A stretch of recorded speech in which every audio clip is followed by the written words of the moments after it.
మొన్ననే ఏకలవ్యుడి పాయింట్ని ఉదాహరణగా చెప్పుకొచ్చారు పవన్ కళ్యాణ్. తమను నెగ్లెక్ట్ చేయొద్దని పరోక్షంగా. అంత బలవంతుడైనటువంటి ఏకలవ్యుడు కూడా బొటనవేలు లేకపోతే ఏమీ చేయలేకపోయారు అన్నటువంటి కోణంలో. దాంతో అప్రమత్తమైనట్టుంది కూటమి. వెంటనే ఇవాళ చాలా బాధ్యతాయుతంగా స్పందించారు నారా లోకేష్. సత్యసాయి జిల్లా కొత్త చెరువు జడ్పీ పాఠశాల నిర్వహించిన తల్లిదండ్రుల ఉపాధ్యాయుల సమావేశానికి తండ్రి ప్లస్ ముఖ్యమంత్రి అయిన చంద్రబాబు గారితో కలిసి హాజరైన సందర్భంలో ప్రైవేట్ బడులకు దీర్ఘంగా ప్రభుత్వ పాఠశాలను తీర్చిదిద్దుతామని చెప్పడం, ప్రభుత్వ పాఠశాలలో విద్యతో పాటు ఆటలో పాటలో యోగా నేర్పిస్తున్నటువంటి విషయాన్ని గుర్తు చేసుకొచ్చారు.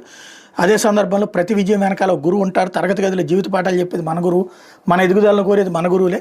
మనకు నడక బాధ్యత నేర్పేది అమ్మ, తల్లి పట్ల గౌరవం పెంచడానికి తల్లికి వందనం. 10వ తరగతి ఇంటర్ విద్యార్థులు అద్భుతంగా రాణిస్తున్నారు. షైనింగ్ స్టార్స్ ద్వారా నిరుపేద కుటుంబాలకు పిల్లలకు ఆర్థిక సాయం చేశాము. గత ప్రభుత్వంలో విద్యార్థులకు నాణ్యత లేని యూనిఫామ్లు ఇచ్చారు.